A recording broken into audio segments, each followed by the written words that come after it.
Audio Jungle.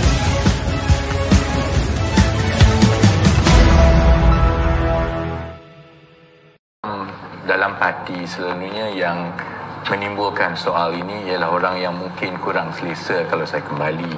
Yang itu saya faham lah, kerana saya ada pemikiran yang jelas. Saya juga ada gaya buat kerja yang berlainan, ya. Jadi saya tak suka orang sembang, tapi kerja tu tak jalan contohnya, kan. Jadi ada pihak yang sudah tentu tak selesa. Sama macam kita di tempat kerja. Orang yang berlainan kurang serasi dengan orang yang mungkin kurang pembawaannya agak kekurangan, kan. Cuma pandangan saya, saya rasa rekod saya itu boleh menjawab sendirilah. Sebab tu saya tidak terlalu terikut-ikut bila orang serang ataupun orang mungkit. Sebab bagi saya rakyat di luar itu lebih pintar, anggota parti lebih pintar. Sebab rekod saya daripada awal, daripada kali pertama saya jumpa Izzah semasa saya di London, ialah untuk membantu membebaskan Datuk Seri Anwar. Dan saya ada kerja yang baik di London, dan saya tidak perlu untuk lepas habis kerja balik tolong buat website, kemudian tolong telefon kedutaan dan sebagainya, kerana niatnya nak membantu. Tapi itu bezanya, kerana saya tak pernah melihat diri saya sebagai career politician. Saya tidak berminat untuk jadi career politician. Jadi selepas Datuk Seri Anwar dibebaskan tahun 2004, memang saya beritahu, dan Izzah pun ingat, Kak Wan pun ingat, saya tak berminat, saya nak balik kerja.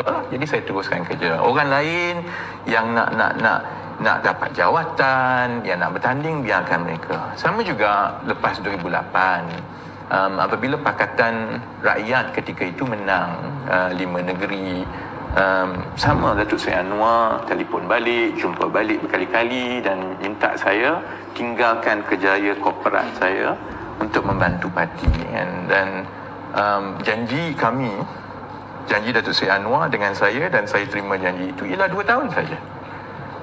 Supaya lepas itu saya boleh kembali semula menjalani hidup seperti orang biasa, kan. Dan saya kembali ke parti dalam tahun 2009 itu dalam keadaan parti diserang bertalu-talu daripada si lompatan ahli lompat yang pertama tu berlaku tahun 2009, kan. Pada ketika itu kemudian ada serangan fitnah terbaru terhadap Datuk Seri Anwar. Dan saya terus berada di situ dalam keadaan ramai orang pun tak ada. Ramai orang yang beria-ia sekarang ni tak pernah ada pada ketika itu.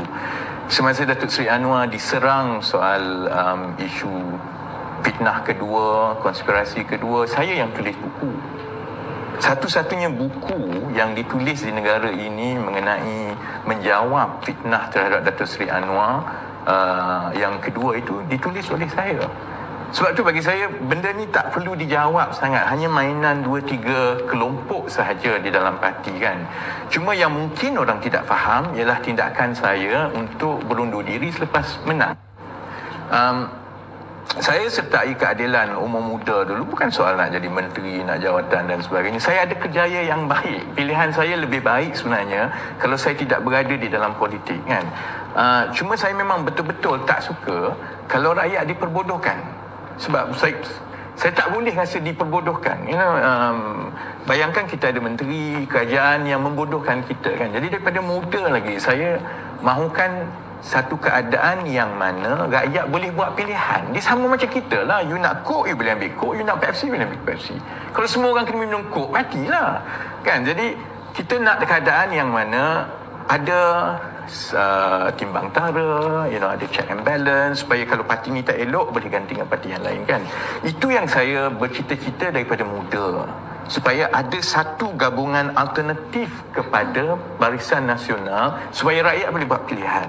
Dan itu sebenarnya matlamat politik saya, bukannya soal menteri ke dan sebagainya, kan. Jadi apabila Pakatan Harapan dah menang, dan saya pun memang saya rasa adil lah kepada saya kalau saya kata semua orang dah jadi menteri, semua orang dah ada kedudukan, kamu dah menang, kamu dah ada agenda yang baik, sepatutnya bolehlah saya ambil masa sedikit untuk bersama-sama dengan keluarga, dengan kaki tangan saya di sini yang berkempen lama dengan saya kan.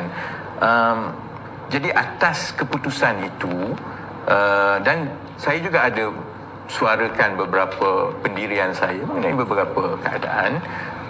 Rakyat juga tahu saya daripada awal lagi menyatakan bahawa Pakatan Harapan tidak boleh lari daripada agenda rakyat.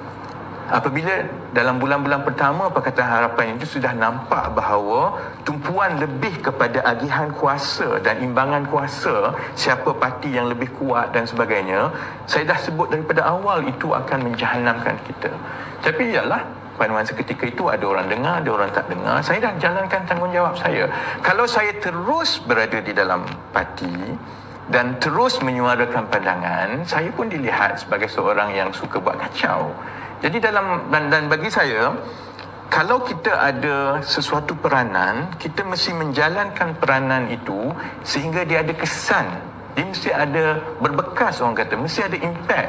Kalau setakat duduk saja memanaskan kerusi tetapi tak ada membawa hasil ke orang, itu buang masa. Jadi atas dasar itu bagi saya dah jalankan tanggungjawab saya dalam parti, pemilihan parti. Saya dah nyatakan pendirian bahawa saudara Azmin dengan kawan-kawan dia dahulu berbahaya.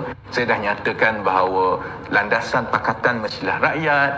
Saya juga nyatakan beberapa perkara lain. Jadi semua tanggungjawab itu telah dibuat dan selesai. Jadi dan saya juga menulis surat kepada Datuk Seri Anwar Ibrahim 2019 menyatakan saya tidak berminat untuk apa-apa jawatan pun kalaupun beliau menjadi Perdana Menteri, sebab saya tak nak niat. Jadi dalam keadaan itu dan dah ada ramai orang dan perlu diberikan ruang kepada mereka, saya beri ruang kepada mereka dan sebaiknya betul lah saya balik dan saya jadi rakyat biasa kan. Cuma keadaannya saya ialah berdoa sebagai anggota biasa, rakyat biasa, sepatutnya keadaan itu menjadi lebih baik. Cuma itu tidak berlaku lah lepas 2-3 tahun kemudian kan. Jadi soal merajuk ni tak timbul kerana rekod saya sebenarnya jauhlah lebih baik kalau nak dibandingkan dengan kawan-kawan yang selalu mungkin merajuk dan sebagainya. Ia digunakan sebagai satu bahan kempen. Saya ingat kerana sebab tak ada benda lain yang nak digunakan sebagai bahan kempen. Jadi sebab itu saya tak nak sangat menjawab. Sebab itu soalan saya tak jawab. Kerana bagi saya, masalah utama kita ni bukan soal titik bengit dalam parti ni. Masalahnya ialah kita sudah hilang sokongan rakyat. Dan kita mungkin kalah banyak kursi. Dan kita mungkin jadi gabungan yang nombor 3 yang rakyat tak pandang sekarang. Jadi kempen kami, kandungan kami, saya lebih berminat untuk tumpu kepada bagaimana untuk kita mendekati rakyat balik. Dan saya harap semua yang bertanding dalam pemilihan keadilan pada kali ini cuba tumpukan yang itu. Tunjukkan bagaimana kamu boleh membawa nilai tambah supaya kita boleh meningkatkan sokongan rakyat kepada keadilan. Sebab kalau menang pemilihan pun, parti guyup buat apa? Nanti saya kembali kepada saudara Fizi berkenaan dengan saya tambah. nampak air mata. Ya, because saya rasa kita kena faham lah macam konsep pada saya, kita berpolitik tu adalah juga cara kita beribadah. It is central. Bila kita kata kita melakukan sesuatu adalah didorong oleh satu kompas moral yang jelas. Jadi sudah tentu apa yang rakyat alami dari segi trauma adalah sesuatu yang kami juga alami kerana dah lama cakap kan, kita cuba sedaya upaya dengan segala kekuatan organisasi sambil menghormati keperluan untuk mengikuti disiplin, kerana tanggungjawab dan amanah selaku wakil rakyat ataupun calon pun, ia merupakan sesuatu yang besar penghormatannya. Jadi sekarang ni pada saya, yalah betul kata Raf, kalau kita tak boleh belajar sama-sama, kita rapatkan saf, kerana yang kita nak buat ni apa? Nak menang pun Macam dah kata, kita ada our respective lives. Saya ada anak-anak, kita ada keluarga. Jadi kita nak menang tu supaya kita boleh bantu menyelesaikan, cubalah, bukan kita kata kita boleh bagi 100%, tapi kurang-kurang menambah nilai kepada penyelesaian masalah sosioekonomi rakyat. Saya nak tekankan dalam masa, saya ada masa sikit, maksudnya saya tak dalam kerajaan sama dengan Raf ya. Ketika itu backbencher. Saya sempat mengepalai jawatan kuasa TVET. Saya tak ambil, saya buat secara pro bono. Kerana saya nampak anak-anak muda, kita tengok masa pandemik, betapa pentingnya graduan TVET untuk teruskan dalam masa depan mereka melalui mobiliti sosial. Itu satu. Keduanya, saya ada peluang untuk melaksanakan kajian kemiskinan pelbagai dimensi di kalangan keluarga B40 di Permatang Taup, dipandu oleh Profesor Fatimah Kari.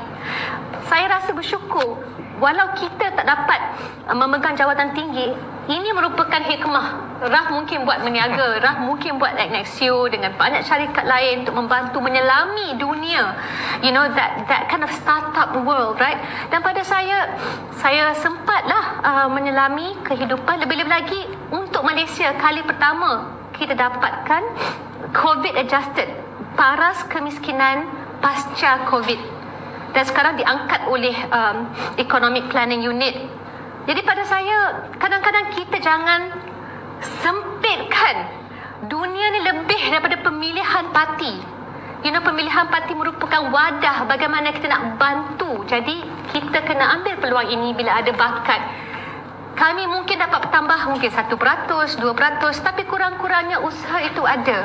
No one person can solve it. Dan kita hargai pengorbanan pemimpin dan juga apa yang dilakukan, kerja keras Presiden. Tidak ada unsur di mana kita nak menyerang. Pada saya, kembalilah kepada isunya, kita punyai kompas moral, kita punyai keinginan untuk melakukan sebaik mungkin. Is an issue of fastabiqul khairat, right? Basically berlumba-lumba untuk melakukan kebaikan. Sorry, I'm just a bit emotional because I think lama masa jumpa Raf ni, dia muda 18 tahun, dia kurus, tahu tak? Sekarang kurus lah sikit. No, I think I was 18, I can't remember lah. You were 21 or something. I was 21. Yeah, you were 21, but Sekarang berlari-lari anak. Dia tak berlari. Dia tak berlari. Dia telah membantu kerana kami diganggu gugat oleh beberapa gangster UMNO ketika itu. Jadi ketika itu saya menolak PPSMI kerana UNESCO saranannya untuk mengajar mata pelajaran teknikal dalam bahasa ibunda. Jadi inilah mamatnya yang membantu. Masa tu pula UMNO pergi hantar orang kacau. So nasib baik saya tak kena, Saya adalah bergaduh sikit di London. Dia bergaduh seorang, 30 orang nak marah dia. So saya macam, ya Allah ya Tuhanku, mamat ni tak apalah. So saya amat terharu tadi sebab itu cakap daripada perasaan, daripada lubuk hati. Jadi saya semalam ni semua dengar lah. Saya tak pernah tengok Nurizah menangis sendiri. Tak nangis pun, sebab lampu je. Panas. Why you put so bright? Ridiculous. Tetapi